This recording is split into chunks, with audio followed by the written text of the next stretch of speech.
for the invitation. I am honored to be here with you guys at your Capstone class. My name is Dave John. I am Chief Operating Officer at Entertainment Technology Partners. We are a company that does we have three different main divisions. We do concert touring, we do conventions and corporate, and then we do permanent installation. We're in the entertainment technology industry, and I've been in that field for most of my career. I'm really looking forward to telling you a little bit more about us today. But I'm very excited that Christian actually had reached out. He was in a class of mine. I do teach over at Rosen, and I believe it was last spring, actually. So it was really nice to be remembered by Christian for tonight. So I'm looking forward to speaking to you. Well, thank you so much for joining us. So to get started, I wanted to ask you, how did you first get involved in the entertainment technology industry? Well, first starting off was probably at a young age. My sisters were actually involved in dance. And for me, they needed some people that needed to do stage lighting and a few other things. I was probably 10 or 12 years old at the time. And I found that I really liked the backstage side of things so much that I started working in theater, but really not on stage, but behind the scenes. Really liked being part of that live event, that feeling that you get when you're doing that with a live audience. So I did audiovisual, I did stage crew through high school. I went to school for my undergrad in film. So I did photography and really wanted to study film. I loved the narrative of film. I loved the medium of film. So after school, I started working for a film company and mostly documentary stuff. We worked for PBS, so we did documentaries for PBS. And I'd gotten hired by Disney to work in their production department down here in 1990. And what I found was a lot of what the Disney productions were actually more live events. And film, as you might have known and studied, it's a very long process to make a film. And you don't really get that same adrenaline that you do when there's an audience waiting outside and the doors are in an hour and you got to get everything on and you got it all to work. So I found myself really in that world of really kind of liking more toward the live events. So that's where I kind of left the film side behind, came into theme park world, met the wonderful people here at LMG so many years ago and kind of climbed through the ranks here. A lot of times we talk about people that came into this industry. We talk about people from my era fell into it kind of backwards, right? We didn't really intend on going into it. We fell into it. I think those times have changed a little bit now, but that's really how I got started. Oh, well, that's wonderful. I am very glad that, you speak about like these industries in such a different way as it is today. But we all know technology sometimes can be a little bit challenging. So what is the most challenging part about your job and how do you overcome those challenges? Yeah, so I agree with you that the technology is changing all the time. It's a little different than maybe when I first got started in it. When I first got started in it, I felt like there was a much bigger technical gap. The technology changed very rapidly. It was a little bit more complex in a way. I don't think the skill sets for when you graduated school, that you were really coming out with all the skill sets that you needed to go into this really rapidly changing industry. So there's all this catch up that happened. I think today actually is a little bit better because the technology's advanced to a point where I don't think you need as technically sophisticated background throughout college. I think you kind of grow up with it. If you're able to cut together videos on TikTok, you pretty much already know like editing, you already know composition, storytelling, a lot of those things. It's already more so there. So from a challenging standpoint, technology is always a challenge, but I don't think it's the biggest challenge right now. My role is a little bit different than it was. So if you're talking about what's my challenges today, I'm COO for this company, and we're a multinational company. We have about 400 or 500 employees. We are, I think, 14 locations, through the US. We have 2 locations in London, and we're just opened just a couple of weeks ago, a location in Barcelona. So when you're talking about the complexity of like what's really the hardest part, or what are these challenges, technology is part of it. But I think for my job now, which is a little bit different of a skill set than just entertainment management, you're managing this multinational company. I think it's really about matching consumer needs to what your demand is. You know, what's the demand in the market? What's the supply? Where's this new technology change coming? And does it really add value to what your audience needs? Whether it's a concert tour, whether it's a corporate event, or whether it's more of a permanent installation, a themed experience, et cetera. Yeah, no, that is actually very interesting, because I know a lot of people today that don't think that, like being on TikTok or like editing a TikTok is, super hard. They consider it something super easy that anybody could do it. So based on your experience, what qualities do you think a young professional that wants to get involved in this type of industry should possess today? Yeah, well, actually, it's a very good point, right? Because you don't really think of a TikTok video as this is a skill set, but in the years ago, you actually had to learn editing, you had to learn composition, et cetera, right? So the skill sets, I believe, are much less technical. And I've always admired the people that know exactly what they want to do, when they're young at age, and like, this is what I want to go do. So here's all the skills I need to go do it. I think it's a little bit different now. What we have found, and this actually with Rosen College, a few years ago, I would tell you that most of our hiring that was happening at this company was coming more out of technical schools.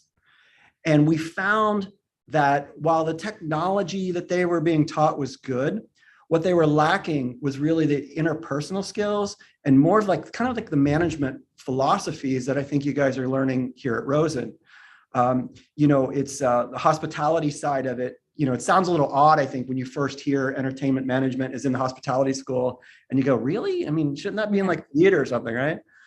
But when you think about what's hospitality and you think, well, hospitality is about this guest experience, and you think about entertainment, what's entertainment? And it's really about this audience experience. And so to answer your question, like, what are you looking for? Is you're looking for someone that has the empathy with the audience for whatever the medium is. It doesn't matter if it's film, theme parks, whatever you're creating, you need a skill set that's beyond technical. You need a skill set of what am I trying to create for this audience? What is their experience? What are the interpersonal skills that we need to do to have that?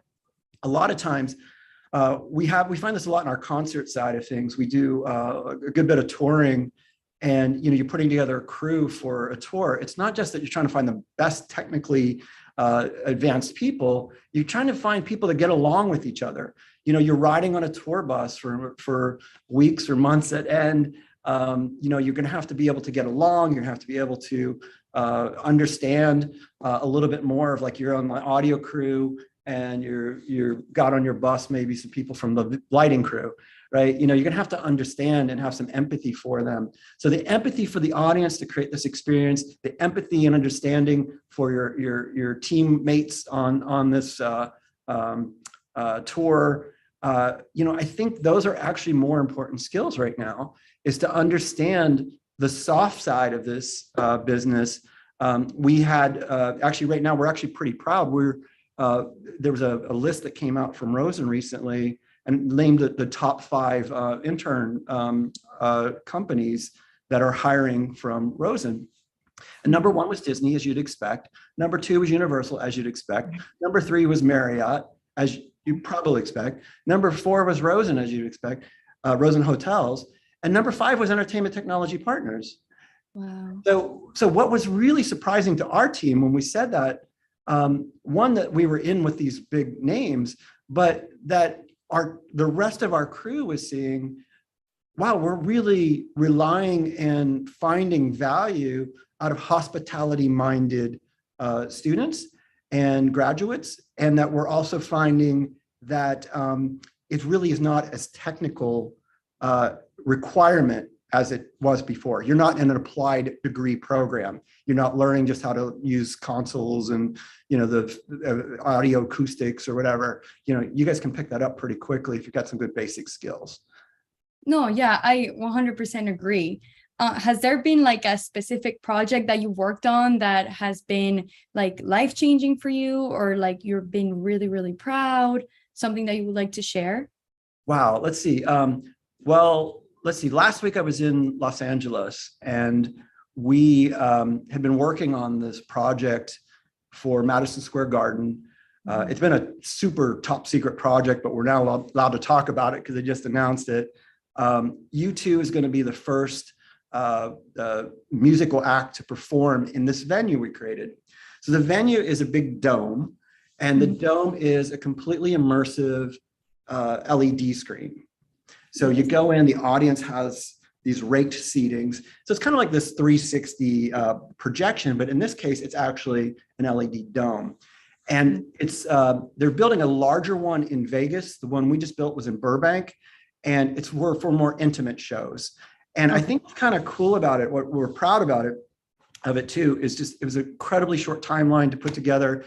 Every piece is custom because it's kind of like building a very large soccer ball from the inside, but it all has to be these custom LED panels. It was a very, very challenging project, but now that it's just about 100%, I think we're about 98%. We got a couple things to do before they do the first concert. We are really proud of it, and technically challenging. It was stressful client, and I think our team did just amazing on it. And that was what I would consider a permanent installation. So that's something from our installation division. So yeah, really proud of that one. No, that sounds really nice, like very innovative and very new, which is nice to hear. But also like maybe working on a project like that make you think like, oh, I worked so hard my whole life to be part of a project like this. Is there something that motivates you to do such a project like this sometimes during stressful situations? Yeah, I think it's a good question. I think what really motivates me personally is kind of like those new things, those challenges that, it's not the mundane side of how does the machine run and what are we doing. It's really about how are we going to solve this big problem? And we don't really have a model to follow. My title's COO, but we kind of joke a lot of times my title should be like chief problem solver. What happens is a lot of problems are getting solved in all areas of the company, but usually the ones that bubble up to my desk are ones that are really these gray zone areas, or things that this is a really big problem. It's on fire by the time it gets to your desk. With this particular one, the time frame, the client demands, I think what was most inspiring to me was that there wasn't another company that wanted to take it on, or that Madison Square Garden felt comfortable enough that they could actually do it. So we actually had to put our heads together to come up with things that just hadn't been invented yet, hadn't been proven. And then when you see the team come together, and there's days where people are like, this is never going to work. We all have those pressure, stress moments. And I think holding that together and being part of that, I'm really proud of this team. This industry in general, entertainment in general, is a stressful industry, right? 100%. Right, you see that, right? And it's really a discretionary, like when you think about it, our product's discretionary. You don't have to have entertainment in your world, in your life. It's people do when, they're going to go to the weekend, let's do something fun. So why are we all stressed out about it? Right? Our side, everyone on this call, if you're going into entertainment, right, it is a stressful job, and it's a stressful career. So I think when you see how people react and respond to that, and you see the team come together and they're proud, and it's just like we killed it, man. And and the forgiving side of sometimes you're just going to freak out. Somebody's going to freak out and lose it because the pressure just gets to somebody. And you see other people go and try to comfort and calm and give perspective, that's really super rewarding for me. So the big ideas and then the team coming together and hopefully when it all works. Oh, no, yes, 100%. Based on your experience, like on the industry, what kind of advice would you give to any of us or anybody who wants to get involved in the entertainment technology industry or the entertainment industry in general? Yeah, I think the biggest advice I can give is really don't get too stressed about like a career path. I think everything that you do in entertainment is experience, and don't shut anything down. So for example, I had a student who came in to one of our programs here at ETP, and she didn't consider herself a technical person. She thought she wanted to go into project management. And we were starting a new program that I thought she'd be good for. And I said, just give it a shot. Just try it out for a little bit. 2 or 3 weeks later, she came back and she said, I want to be a video technician. I'm like, really? What happened to project management? And she said, I didn't realize how much I was really associated with video and how far my skills were for what needed to be done. And I just am really super enjoying it. And had she not tried it, had she not just given a chance, put herself out there a little bit, she would have never found it. And I admire the people, like I said earlier, that know what they want to do. But I think a lot of people in entertainment, we're just trying a bunch of different things. And there's a lot of avenues here.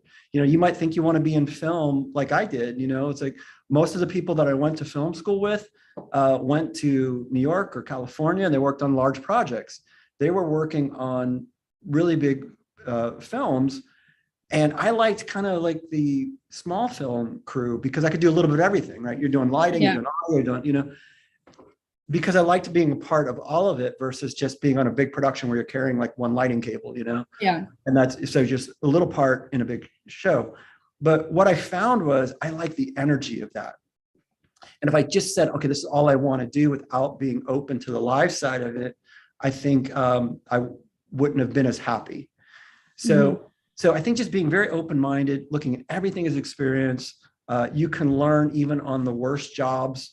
Usually in entertainment, there's usually set, periods. You're going to do a theater event and it's, 2 months, you're going to be in this theater, or you're going to concert tour and here's 3 months I'm on tour, or like a corporate job. This is, maybe 3 days of a corporate job. But what we see is all these different projects. And all these different projects give you experience, they give you perspective, and then you just take your nuggets from that of what you enjoyed. And sometimes what you didn't enjoy actually teaches you more than what you enjoy. No, that is very true. And that's great advice. Thank you so much for that. I hope everybody takes that into consideration. One last question. When you decided to become a professor at UCF, did you see like any changes in the students wanting to be part of the industry? Because this major, like the entertainment management major, it was not as known as it should be, because I personally didn't know about it until I came into UCF. So is there anything that you see in the students now that you haven't seen before? It's a great question, Victoria. I think it is changing. What I liked about this program was that it was a management degree in the entertainment field. Mm-hmm. And why I thought that was so special was we don't usually teach that. You can go get a management degree, but what's so special about entertainment that you have to have a whole degree program on it, right? But we know, and right, from all the studies that you have, there's nuances in entertainment that require and deserve closer look and closer study. I think the biggest change that I've seen and talked to students with is that the opportunities are a lot broader than most have thought. I guarantee you, everyone on this call, if we asked what field or what area of entertainment you're going to go into, it sounds very diverse. Some people want to be in touring. I know Christian is in music industry. We have people that want to go to theme parks and cruise ships, and so how do you all get in the same major? Does that bother you? And how does that tie together? Well, it ties together because there's these common teachings that apply to all of entertainment. And if you've got this focus on the audience, and you've got this focus on the experience that you're trying to create, and you understand the stress that's involved and the type of commitment that's needed, then you can be more successful as a manager in this entertainment field. And I think I've actually said this before, I know I have, that when we are looking at resumes, and if we have two candidates that are equal in every area, and one has a management degree and one has a hospitality management degree or an entertainment management degree, they have preference. And the reason we give them preference is because we feel that that empathy side of it has been taught and reinforced. And I think if there's one thing that I would encourage from a program standpoint, I think, you'd ask like from teaching my first class there, it's been incredibly educational for me to teach, because like when the professors come out and they're like, thank you so much. We've learned so much from you as you've learned from us. As a student, I've always thought that was kind of BS. I was like, really? Come on. What did you learn from us this time? But I got to tell you, it's absolutely true. And so what's helped me from that is given me a different perspective on it. And I can bring that back to our team going, look, you got to get an entertainment management student. I am completely, and we don't just do that here. We started with Rosen, but we have relationships with 8 different universities in the US, and then I think like 2 or 3 in London. So the first thing we do is, well, where's your hospitality school? Where do you have an entertainment management degree? So we ask that. There's not a lot of those out. So I think you're going to see those more popular as things go. UNLV in Las Vegas, they don't have an entertainment management degree program. They have an entertainment like technology and design, something like that we're finding. But we still like the hospitality degrees. So I think this will become more popular for people who also want an alternative. Let's say you're a performer and you want a backup career, but say you're not going to say, I want to kind of hedge my bet a little bit. I'm a performer, but it's not going to hurt me to get an entertainment management degree, because I'm going to learn about legal. I'm going to learn about the business a little bit more in depth. And if that doesn't work out, maybe I can apply this somewhere else.